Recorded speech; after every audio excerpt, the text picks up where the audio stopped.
Um, so my brain likes to kind of get to the core of things. So correct me if this is not correct. A little kind of tiny summary of unity field theory.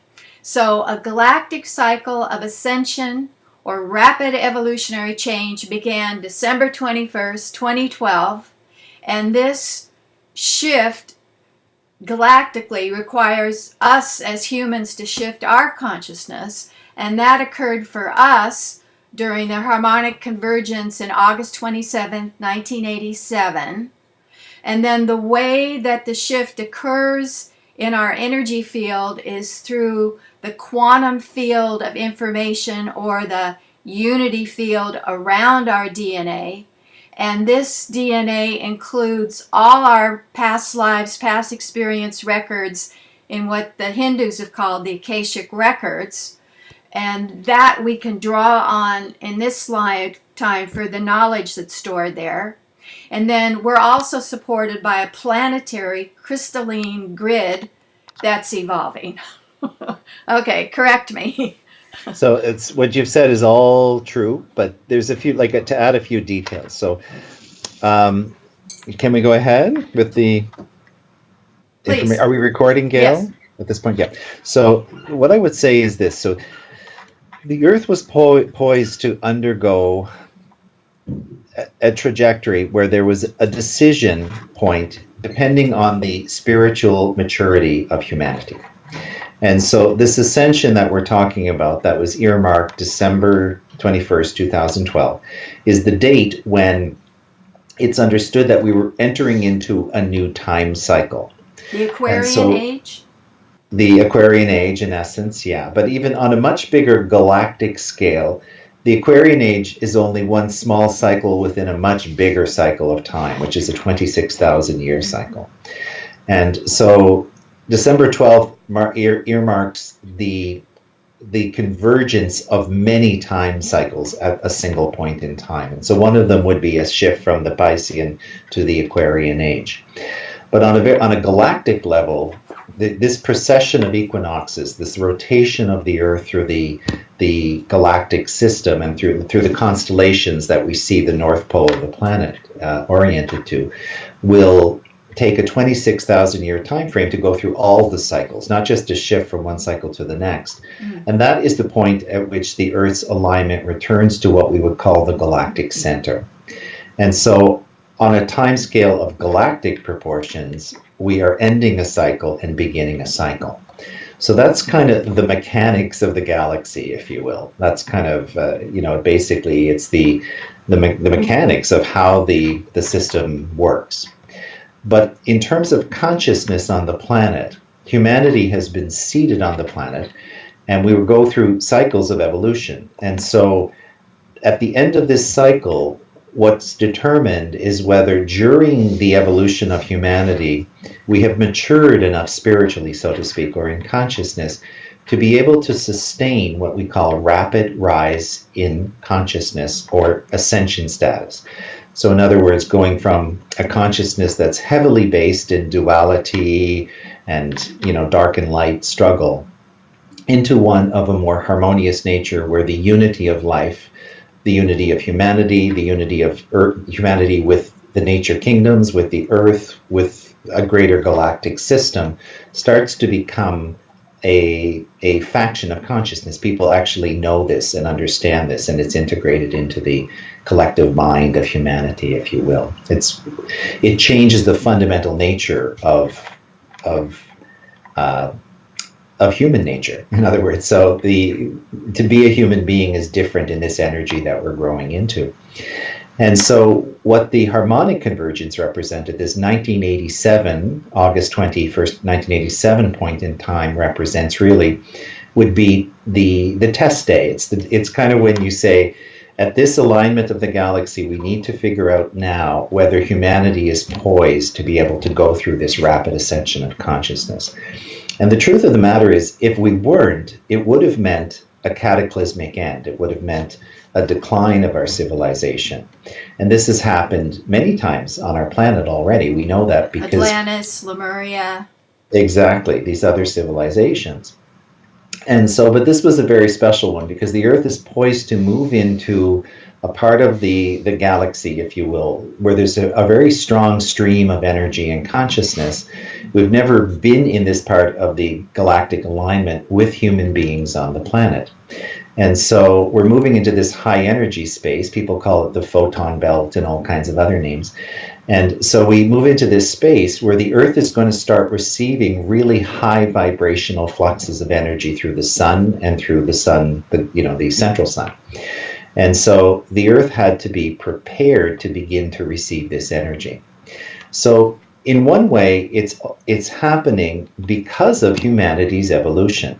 So it's not like it's happening to humanity. It's happening because of humanity. In other words, the ascension was triggered because humanity is conscious enough to sustain this rapid change. Is there any kind of percentage of how many people need to be evolved? Because it doesn't seem like a very evolved planet.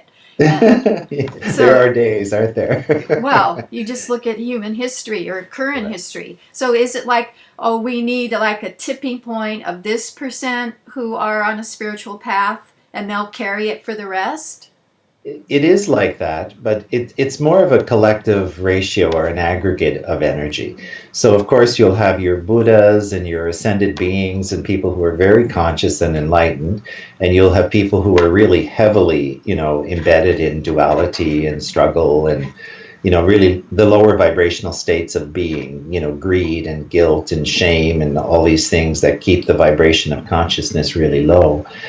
And but if you put everybody together as a summation, it might be 30% or 32%.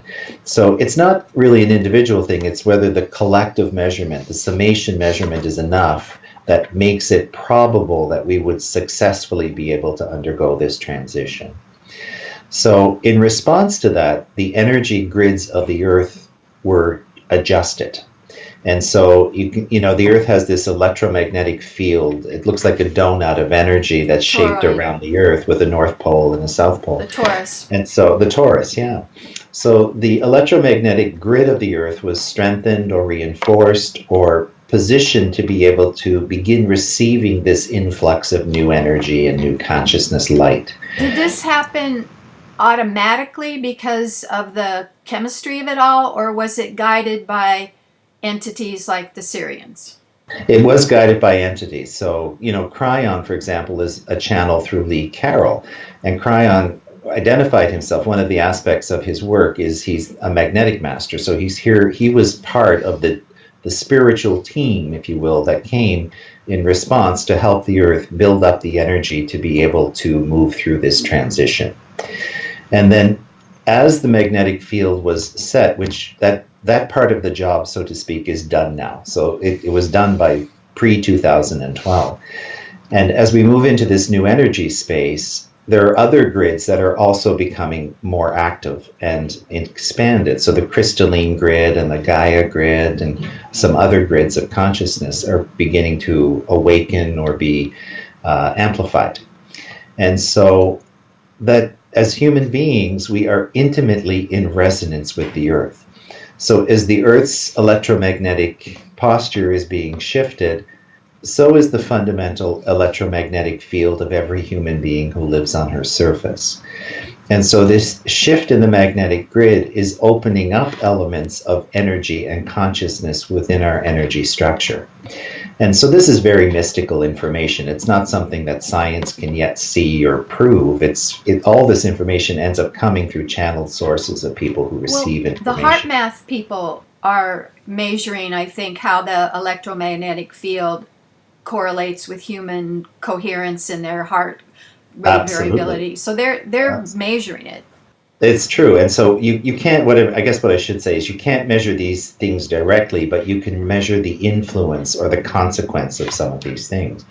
And so heart math is a beautiful example because they're measuring changes in baseline heart rate variability and all that kind of stuff as a group of human beings move into coherence.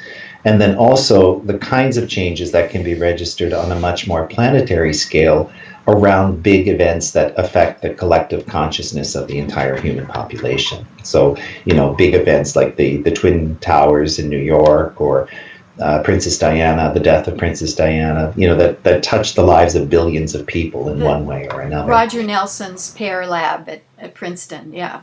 Yeah, exactly. And so they're doing amazing work that's really helping us understand these kinds of things. And then, so as the rest of these grids open, then that's changing all kinds of things, and part of it ties into the quantum field of DNA. And so this is based on the visions we talked about in our last interview, that where I was shown things about the DNA molecule and how there's an energy field that's structured and how it's related to the soul's energy. When the soul comes to incarnate in the human body, it brings with it an energy field that ends up merging with the developing physical baby.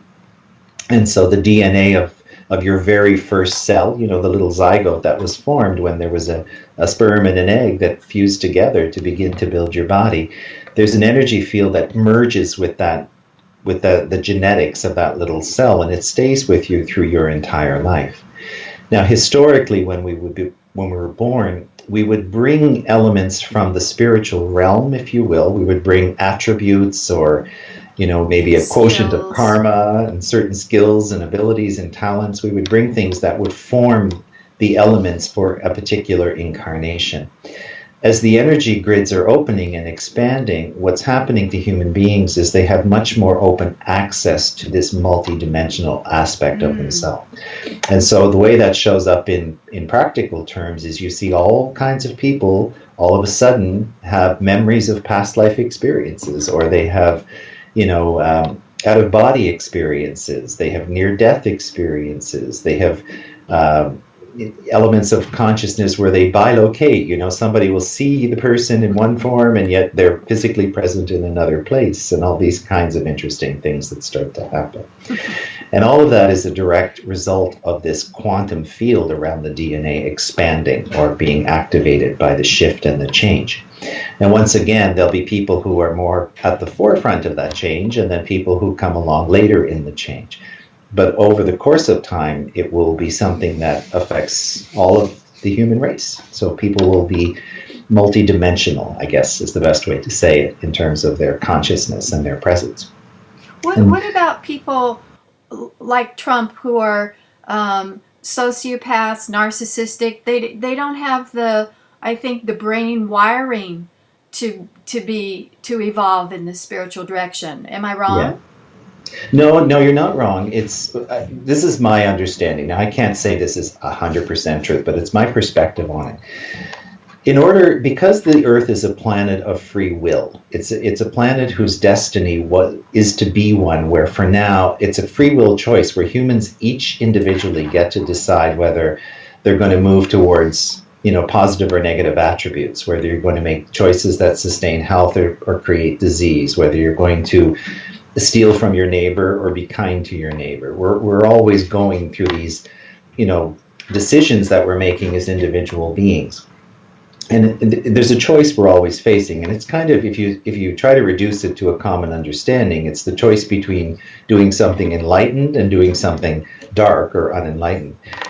And humans will maintain this. You always have the ability to have free will choice. So Spirit doesn't force this change upon someone. But the Earth is moving in that direction.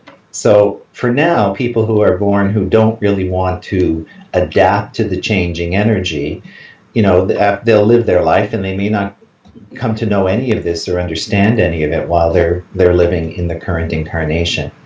Other people will begin to align themselves with the change, and they'll undergo this whole ascension process technically in vivo. You're going through it while you're still living as a human being.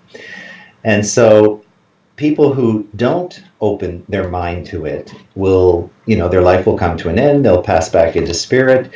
When they're born again in the next incarnation, the wiring of the human being is evolving and changing. So when a soul comes back the next time, you're going to be wired up a little bit differently than you were in the posture that created this particular life. And so we see that vividly in the children today. If you look at the kids who are born today, and you've seen, you've had the privilege of seeing 2 or 3 generations come, in front of you, the children today are unique and peculiar in all kinds of ways. Now, some of that seems like a blessing, and some of it seems like a great challenge. But for sure, they're different. And you see, they have this sense of autonomy and this sense of innate worth, and they can't be convinced of things just because you say so. Like many people who are in their senior years remember a childhood where what a child did was what someone told them to do. You just kind of, children were to be seen and not heard, or you do what your parents tell you, or you do what society tells you. These kids, you can't convince them that way, but you can reach them through respect. And if you honor them and you validate them and you try to relate to them in an authentic way rather than in an authoritarian way, you don't have the same resistance. And it's because they're just wired up a little differently, and that's the way the human population is tending to become. So it's just a good, vivid example, I think, of the kinds of changes that become part of what we call human nature or the human psyche. Cryan calls them indigo children, and I've also heard crystalline children. What term do you prefer to describe this new generation?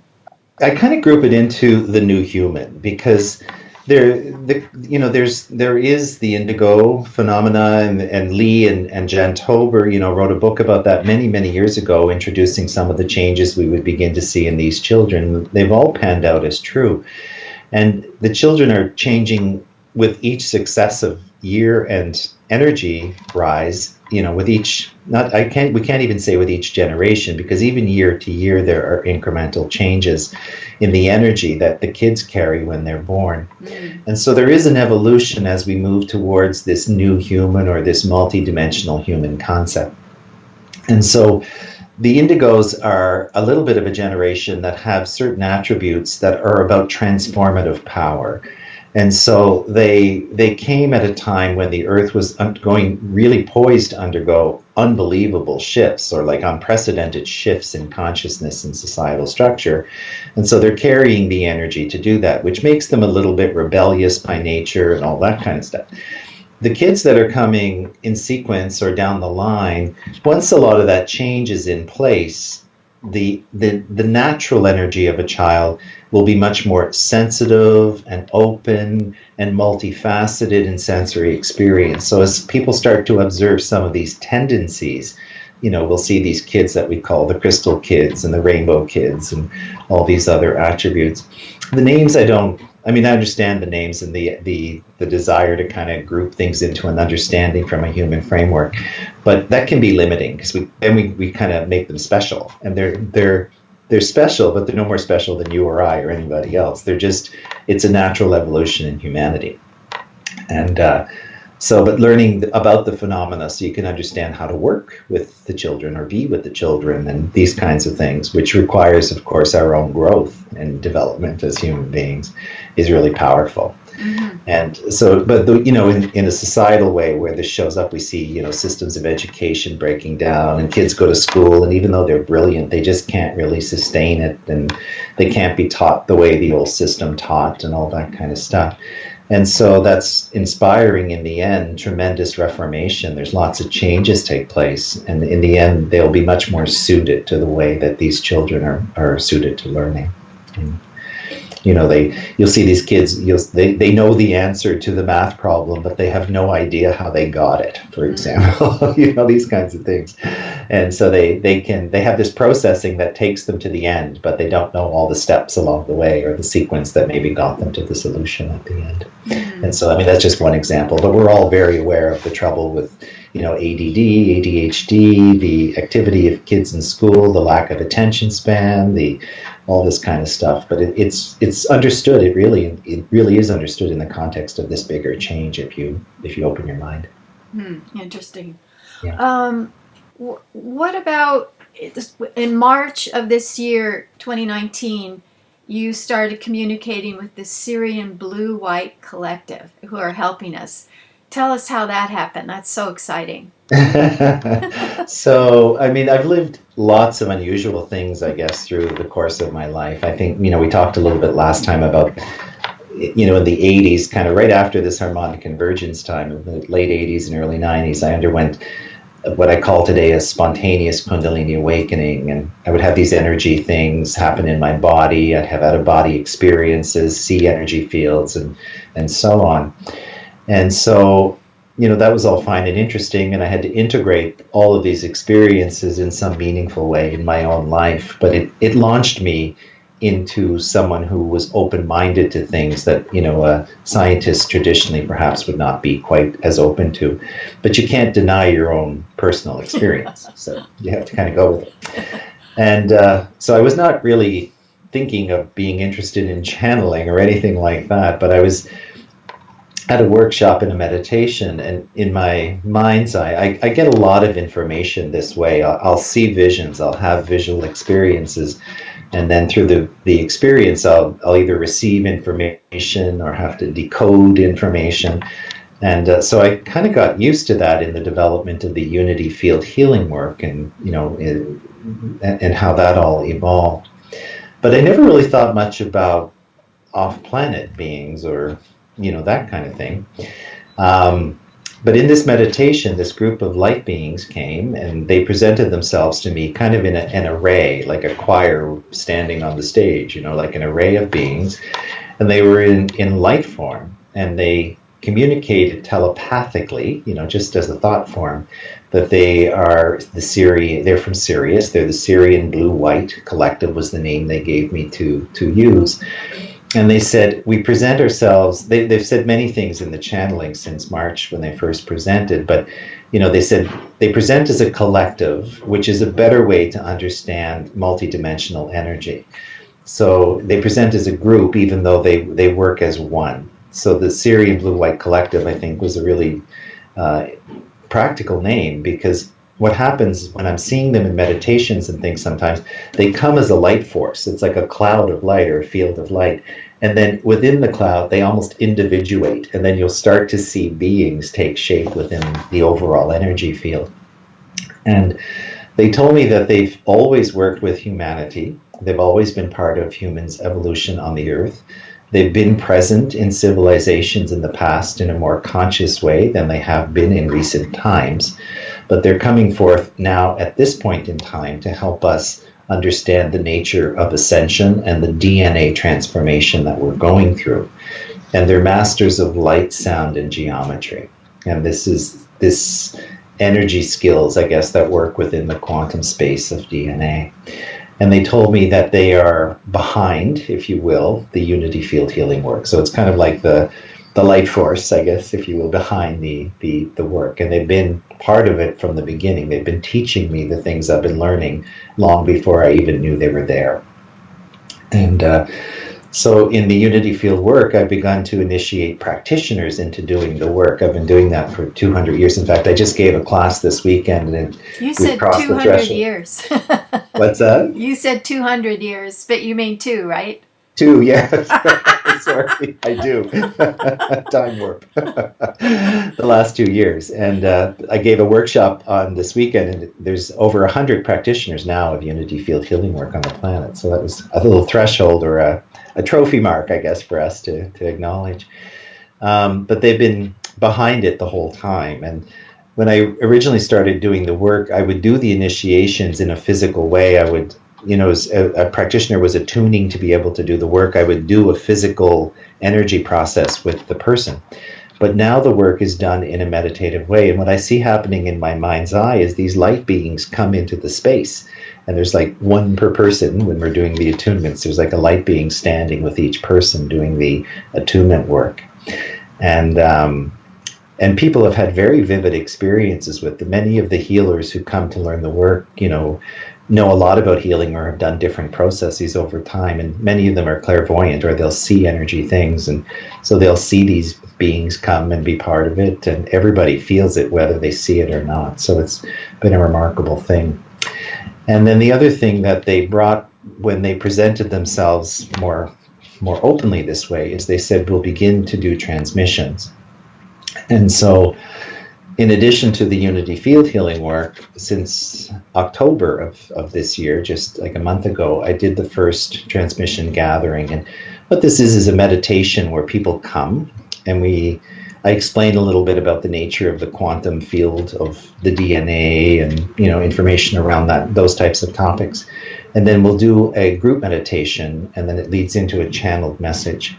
And so the people in the group are receiving these attunements while we do the meditation together. And then of course, the channel message helps us understand the process. It gives us information around the DNA and what's happening and so on and so forth. So I've started to record. I've recorded the first one, and I've actually created a YouTube video so people can still do the transmission, in another space and time. You can do it right through the computer. You listen to the attunement and you can go through the process.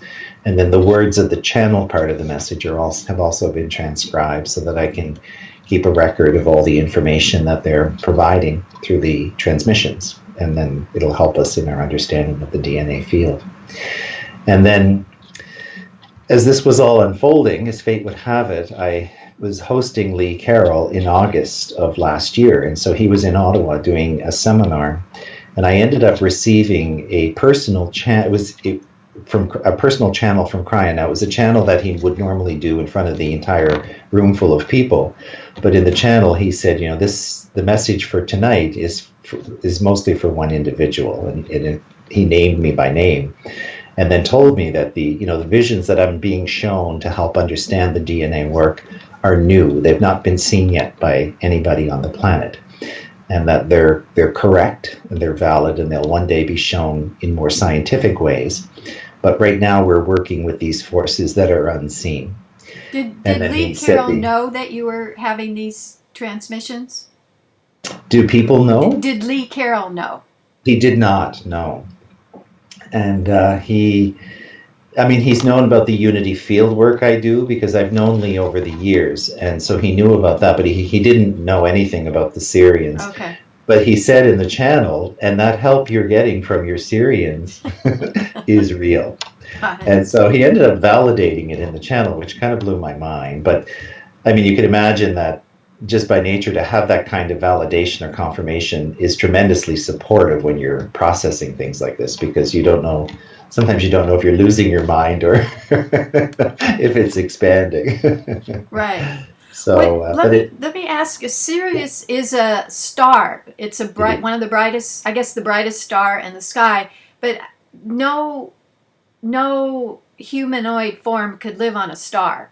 So where did the Syrians live? So they live in an energy field, because the Earth, in essence, is an energy field, right? It's an energy structure. And our bodies are suited to living in this environment. But as the Earth goes through her own ascension and takes on more and more energy, and the human form goes through an ascension and takes on more and more energy, the nature of the human body and the nature of the planet as an energy structure will also change. So if you think about the concept of going into a higher vibrational space, you can see that something that we see as very physical is becoming much more energetic. And so we'll go through our own transformation through the process. And the Syrians have gone through this a long time ago. So they're just ahead of us on that curve, if you will. They're like our parents or grandparents in a conceptual way. And so it's a civilization that's gone through ascension in its own structure in a different time frame. And so they are luminous, and that's why they have this form. But when we're in spirit, don't forget, we're quite different too. Like when we leave our physical body and we return to the realm of the spiritual presence, we're multidimensional too. We have these aspects that we understand things that we're limited to while we're incarnate in the human form. And so, so it is a star, it's a high energy space, but the types of life that will live there will be set in a different field, if you will, or a different foundational fabric of energy. So do you think, as a footnote, do you think that they're beings associated with our sun? With our sun? Yes, I do. And in fact, this is something that people have often talked about, Helios and Vestos, the masculine and feminine attributes of the solar system. In old channeled information, if you will, or what we would term old channel information by modern standards, by today's standards, there are people that have been talking about things like that way back in time. And there are many forces of life and being that we just don't see in human form. And we don't even have to go to the sun. If you just go to nature and you understand all these things that grow in nature, there's fairies and sylphs and all kinds of different elemental beings that are part of making that energy take form. And it's invisible to us. And even in terms of our own human body, we have all these energy fields that we don't see with our physical senses. So our etheric body and the emotional body, the mental body, different aspects of what we contain that we can't see, simply because it's outside the realm of sensory perception. And so wherever there's life and light, there's beings of some form or another, and energy structures of some form or another, for sure. And as science develops more quantum ability, like as we develop the technology, not just to understand quantum things, but to see quantum things, I believe we're going to start seeing some of these things through that quantum technology. And so we'll begin to see the structure of these light fields that are part of DNA or part of plants or part of nature or part of the human body. So, some people can video the auric field of plants and humans and whatever. Yeah. Well, I wonder if, in some ways this is like traditional Christianity, only more spirit-based in terms of the ascension, but they thought of it as going out of the body and fighting the Satan and the devil. But people talk about reptilians and greys and entities that are fighting the light. So do you see that as like, here we have the Syrians helping us, but on the other side we're opposed by beings that don't want that evolution?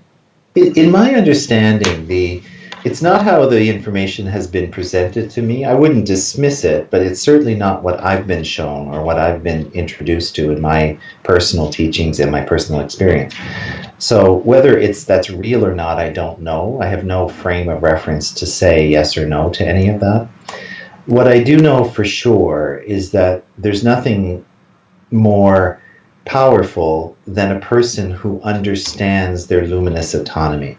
So what I mean by that is there's a sovereignty of being, and when you really take charge of your creativity and your human expression, there's a force field that's part of that I believe keeps negativity in some way at bay. I agree. Now, that doesn't mean bad things don't happen or you don't have negative experiences and all that kind of stuff, but there's an element of energy that's protective when you know that's the way it is. And so people talk about the struggle, not of good and evil, but of light and of love and fear. And that, I think, is a more intelligent way to discuss these things, because really what it comes down to is the more you move into the space of love and authentic love consciousness, that's what it is to be in an ascended vibration. It's someone who is presence, who has courage, who is kind, who is non-judgmental, who has the strength to hold these attributes in form, even when they're challenged by the environment around them to do so. And so someone who is really centered in love is of a higher vibration than someone who is, anxious and worried and concerned and angry and, all these other what we would call lower vibrational states of being. And so the whole process of evolution is an ascendance into love from fear. It's learning to overcome fear. And all of these kinds of things, to me, invoke a tremendous amount of fear. We become afraid, like we're fighting and we're struggling and we're at war with things. And I believe in my own mind that a lot of those things are of a human construction. It's like the fear in us makes them, more vivid and more real. And so when you energize them with the energy of fear or being afraid of them and all this kind of stuff, I think that empowers them. And so the more we do that, of course, the more real they become in our own personal experience. So I tend not to focus on it. Now, of course, someone will say, well, you're just being naive or, whatever. But I only base it on my own experience and the way that I've been introduced to all these things and the power of the human mind. Cryon said that you were Lemurian. Do you have any remembrance of that? That's one of the reasons So you're able to work with the it Syrians. it's interesting because I have sort of little tiny memories of things that connect me to that time and space. Like when I first went to Hawaii, before I knew about its historical, the true historical experience of Hawaii, the fact that it was the Lemurian island and Oh, it I was a didn't know mountain that. that lived out of the water at the time.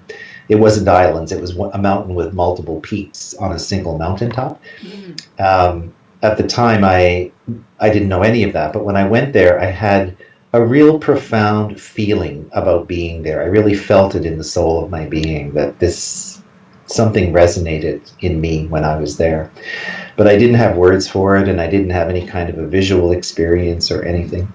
And then later, when I started to learn more about the Lemurian history, I really just felt a deep connection to it. It was more of a feeling Mm. and a sense that I knew in my own heart that what was being shared about Lemuria, through Lee, Carol, and Cryon in particular, was really true. And I've had memories of other lifetimes in places that don't exist on the world today in any frame that I understand. So, Mm. I've had visions of being in civilizations and things that don't match anything that I'm aware of in terms of the post-Sumerian history of the world, like, the last 6,000 years of human history. So I don't know what they are, whether those are dream experiences or vivid memories or recalls from other lifetimes in civilizations that no longer have a historical record on the planet. I Or it think could be that's what's happening. other dimensions or other Yeah. planets. It doesn't have to Yeah, be Earth, right? that's right. That's right. But what he specifically said then was in this channeling, because it tied into the information about unity field healing. And what he said was, you were born at the time and worked in the temple of rejuvenation. And so it's the information that you're connecting with, that you're pulling forward through the time Ah, since that original incarnation, is the information. It's encoded in your DNA because it was what you worked with in that space and time. So it's like a memory. And I guess that's why I have these visions or have these experiences of seeing things and understanding them. It's like a recall or pulling upon the Akashic memory of or that it's history. foundational, so you can Yeah, build on it. correct. Yeah. That makes perfect sense. Why did they call themselves blue white? Any ideas? It was the energy that they came with. They had an appearance. They were energy beings. They had a physical form that looked like a human body, but they didn't have any of the details. It was just human in shape, like a humanoid shape with, like a long, tall body with a sense of arms, but not really. It was kind of like puffs of lighter energy, but they looked like arms. And on the face, they had no facial features. It was just really luminous, like really high energy light. And but the hue, the color that was radiating off this energy was white, and it had like a light electric blue radiance kind of at the surface of the white light. And so the light itself looked blue and white in character. And so it was directly what I was seeing. So I don't know if they gave me that name because it was the energy or the vibration of the energy that's related to their own presence or their own manifestation. But they did look blue and white in color in terms of the energy that they presented. So it made sense to me. I think on a very practical level, a lot of us are concerned about the scientists report that we have 11 years to turn around climate change, and I Right. wondered if your higher guides have suggested that there's any remedy for that, or what, because that's a reality that we're Yeah. trashing the planet. This is it's a tough issue and a tough conversation. I mean, when we observe the Earth, we see two things happening. On one level, we see massive energy changes that are changing the climate, that are bringing warming cycles, and not just warming cycles, but unusual cycles. People there are countries that are having rain where they're usually deserts, and they're really lush landscapes that are drying up from lack of rain and humidity. Temperatures are going up in some places, even down in others, but the overall summation of the temperature is going up as a tendency. And so as human beings, we look at that and we think, what have we done to create this? But the Earth actually does go through very large cycles of change, and it's part of any living system. Like our body has diurnal variations in all kinds of things, like temperature and digestion and Hormones. sleep and so on and so forth. We go through these cycles as part of being alive, and the Earth is no different. She goes through cycles, some small and some big. So we have seasons that happen every year, but on a much larger scale of time, there's bigger changes that happen on the planet. And so there's cooling periods and warming periods. And the warming periods, if you go back through the ice records and things, you'll see that there are periods of time where it warms up and then it cools down, and then it warms up and then it cools down. And then, of course, you go through things like the Ice Age, where it really cooled down for a very long period of time. And so the Earth is, in my belief, going through a period of change where there's a warming cycle that will be followed by a cooling cycle. And we're going to start seeing evidence of that in the next few years. Now, I say all that with a sense of reserve because the call to action that comes from this environmental consciousness, people are becoming more concerned about the planet. They realize our unity with the planet. They realize we have to take care of the planet in a different way. And part of it gets coupled into this cyclic variation in energy that's happening on the planet, because human beings think, what have we done? You know, we're polluting, we're putting out carbon dioxide and so on and so forth. And there are very direct correlations between measurements of these changes and then what we observe happening in a very geophysical way on the planet, particularly in terms of climate. And so it's natural for us to think, of course, we are the ones who did this. So it motivates people to want to fix it and change it. Now, the upside of that is good on us, because whether we're causing it or not directly, we're still doing things as a civilization that have to change. So we are like we make plastic, like it has, you know, no end to where we can throw it away, and we have all kinds of things that are polluting the environment. And a lot of business and industry is set up in a way that's not honoring the flow of life and the integrity of life and the integrity of nature in different ways. And so, you know, there's this sense of violation of the earth. There's people have all kinds of terms and phrases that they use to describe it, but in the end, it's just complete and utter lack of respect. And so we're living in a very unconscious way in our relationship with the planet, and that has to change, and it can't be sustained in the energy that we're moving into. And so human beings are going to become much more aware of this. But we're also going to develop things that help us do that. So we'll develop technology, for example, that can produce clean, non-polluting energy. So just imagine right there as one resource, if we had an access to energy that did not burn fossil fuels and create all kinds of pollution and other things, what a tremendous boost that would be in terms of the environment. The cold, or if we become more fusion, conscious. the 0 point energy. Exactly, yeah. And so, you know, there have been attempts to build this kind of stuff in the past, but I think in some ways we're missing key elements of the understanding that would allow it to be done in a safe and a productive way. As we move into this new quantum space or this new energy of consciousness, we're going to have inventions. We're going to have, you know, these really bright-minded scientists and engineers and people who were born to bring these new things to the planet begin to develop these technologies in a way that can't be suppressed or hidden or, you know, moved away from the collective consciousness.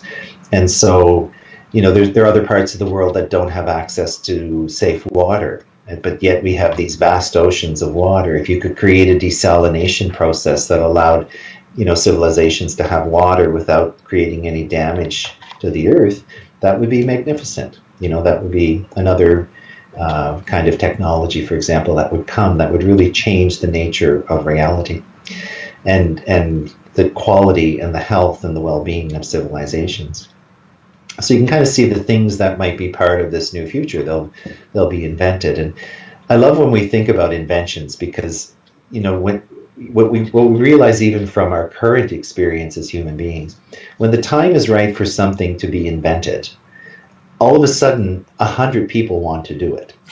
So, you know, like there were no planes, but then all of a sudden there were 100 people around the planet trying to create a plane, and it became a race, and then eventually someone won the race and so on. But many people were aware that this was an emerging possibility at that time. And we're poised at a time when we know the things we need next. And so we need clean technology, we need clean energy. And so people are really drawn to want to develop this. And we have some amazing human beings with really, really bright technical minds and, physics knowledge and all kinds of things that are working on this day and night around the globe. So you can see the things that could potentially come from that creative space. And so there's this intuition and process of internal revelation that leads people to make these discoveries. And so that's really how that's always unfolded. But I think in the new energy, it's going to become second nature to be more conscious of that process and to do that in a more conscious way.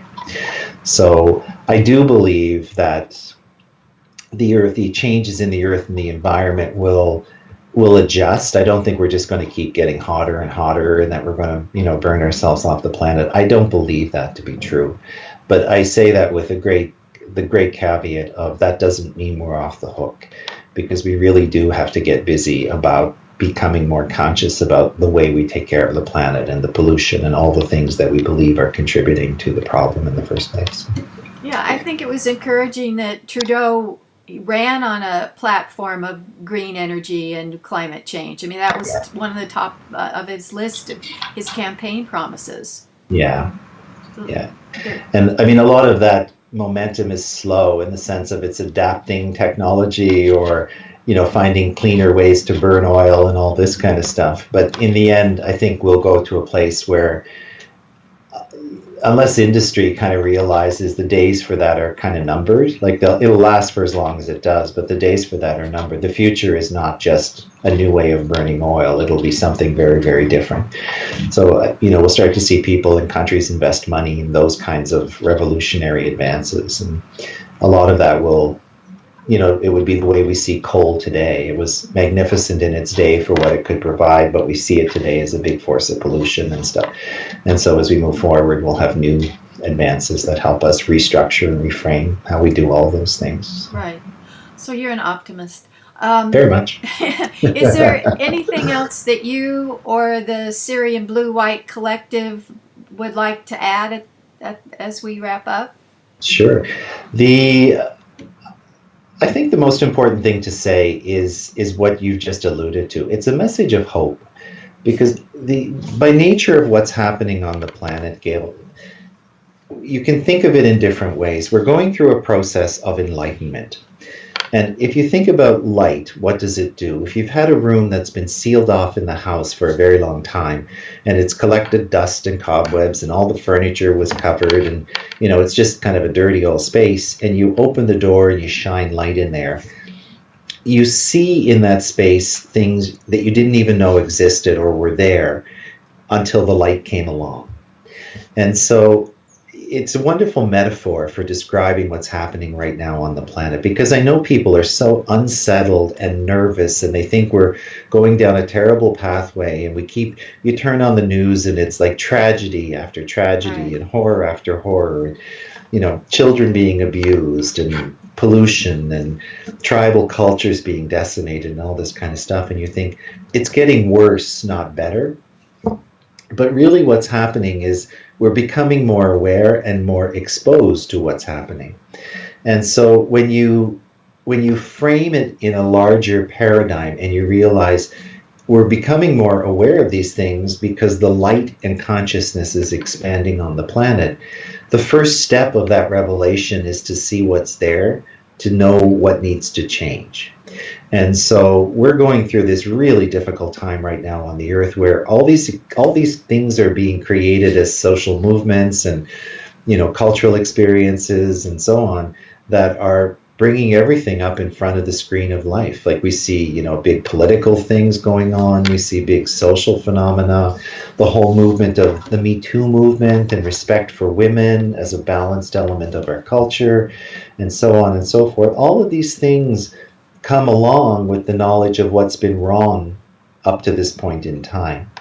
And so we go through this momentum, and it's easy to lose your peace, first of all, but it's really easy to lose faith, it's easy to lose belief in the future, and to become afraid. And there's nothing more disempowering that we can do than to go into that fear space, because when we're afraid, we do really stupid things. We hurt each other because of our fear-based perception, and we divide ourselves into factions because we don't understand the collective nature of the human experience. And so we make really bad choices when we're divided like that. And so to keep your mind on the bigger picture, I think helps you maintain a personal balance. And in that state of balance, you actually can celebrate some of these things. Like you see, something gets exposed or corruption gets exposed or whatever. You think, okay, this is difficult, but bring it on. Like, let's fix this. Let's look at what's gone down here and get busy about making it right. And so we can reframe our thinking. We can reframe the way we see, things that traditionally seem a little bit outside of our own personal power. But because you can relate to it from an empowered perspective, and you think in terms of collective vibration and consciousness, you're holding a balance for the collective. You're holding a posture of consciousness that helps the whole of humanity move forward in a different way. And so maintaining that high vibration, maintaining that force of consciousness becomes a sacred responsibility. It becomes something that you take very seriously to heart, because you know the true contribution of that. And so the future's very bright, although we have things to live through while we get there. And I think if we understand that, it helps us maintain that sense of balance and belief. And then in that higher vibrational state, it's so much easier to achieve things that are becoming possible in the new energy. Things like healing in different ways, and working with non-traditional forms of medicine, energy-based healing and consciousness-based healing strategies and these types of things, and becoming more aware of our sensory capacity, our creative ability, our intuition, the synchronicities that support us in living in the framework of the new energy. And there's so much to learn and get excited about. And so I think my big message would be, come along for the ride. Learn these things, expose yourself to these things, and see what it can bring to your heart, and the peace it brings to your mind, and the strength that gives you for healing, for balance, for well-being, and for the future. Beautiful. You know what I think of is Bill Bankston injected the mice with the breast cancer, and the tumors have to kind of open up and expand and get big, and then the mice heals. But the tumor has to go before they can get rid of the tumor. It triggers a reaction. Yeah, that's right. It's kind of like what we're doing now, exposing the tumor. That's a beautiful analogy. It's kind of ugly, but it works. No, it's powerful. It really hits the nail on the head. All right. Well, thank you very much. Another informative, fascinating, elevating discussion. Thank you. It's really my pleasure, Gail. Yeah.